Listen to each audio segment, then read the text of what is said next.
NPA क्या है? तो दोस्तों जानकारी के लिए बता दूं, एनपीए बैंकिंग सेक्टर से रिलेटेड है, यानी कि बैंक जो लोन करती है उसी का एक हिस्सा है। तो दोस्तों आज हम इसके बारे में सारी जानकारी लेने वाले हैं।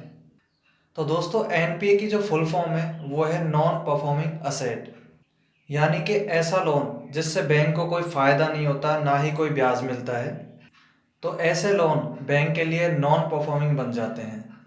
यानी जब कोई बैंक किसी व्यक्ति या कंपनी को लोन देता है, तब वह व्यक्ति और कंपनी उस लोन की रकम को ब्याज के साथ चुकाते हैं, जो कि बैंक के लिए एक बहुत ही अच्छी कमाई का जरिया है। अब समस्या तब खड़ी होती है जब कोई व्यक्ति या कंपनी बैंक से लोन लेता है तो कुछ ही इंस्टॉलमेंट चुकाता है और उसके बाद इंस्टॉलमेंट देना बंद कर देता है और साथ ही साथ ब्याज भी देना बंद कर देता है। तो बैंक एक निश्चित समय सीमा के अंतराल में दिए हुए लोन को एनपीए घोषित कर देता है। इसका मतलब ये है कि अब ये लोन बैंक के लिए किसी भी प्रकार की कोई परफॉर्म नहीं कर रहा है। जब बैंक का दिया हुआ पैसा इस तरह के लोन्स में फंस जाता है तो इस प्रकार के लोन को एनपीए की श्रेणी में रखा जाता है।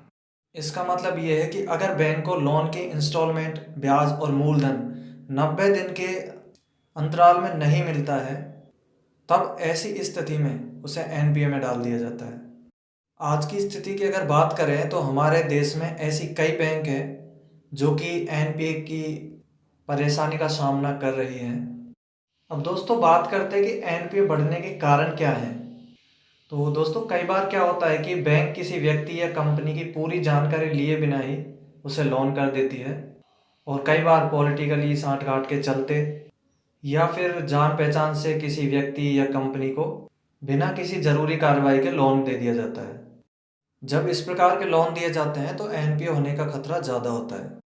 आज के समय की बात करें तो भारत में ऐसी कई बड़ी कंपनियां जिन्होंने बैंक से करोड़ों का लोन ले रखा है और वो लोन अब एनपीए घोषित हो चुका है। ऐसे लोग भी हैं जो कि करोड़ों का लोन लेकर विदेश भाग गए हैं।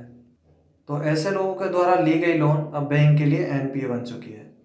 तो दोस्तों बैंकों का क्या है कि बैंकों के बीच आपसी कंपटीशन के चलते बैंक कई लोगों को बिना किसी ज़्यादा जानकारी के जो है लोन दे देती है ताकि उनके कस्टमर बढ़ें, जिसके बाद वो लोग इसे चुकाने में सक्षम नहीं होते हैं।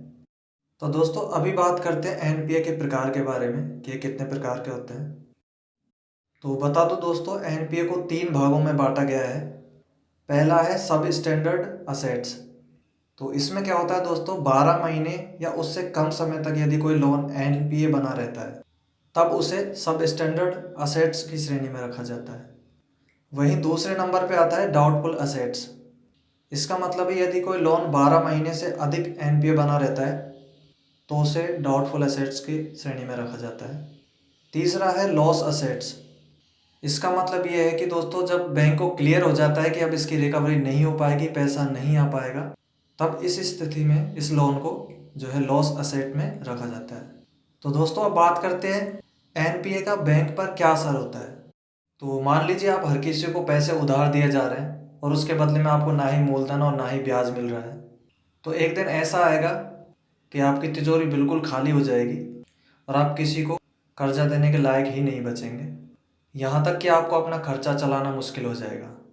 बस यही हाल बैंकों का होता है जब उन पर लगातार एनपीए की मार पड़ती है।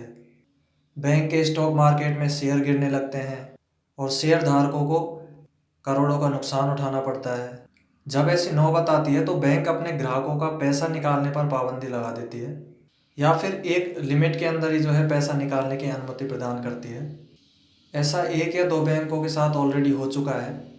और इतना ही नहीं, बैंक अपने ग्राहकों को देने वाले ब्याज दर में भी कटौती करके अपना नुकसान की भरपाई करने की कोशिश करती है। एनपीए के कारण बैंकों को काफ़ी घाटा उठाना पड़ता है और फिर एक ऐसा समय भी आता है कि बैंक बंद होने की कगार पर खड़ी हो जाती है। तो दोस्तों आशा करता हूँ कि आप एनपीए के बारे में जान चुके होंगे। अभी हम मिलेंगे नेक्स्ट वीडियो में किसी नए टॉपिक के साथ। तब तक के लिए आप देखते रहे हमारा चैनल। धन्यवाद।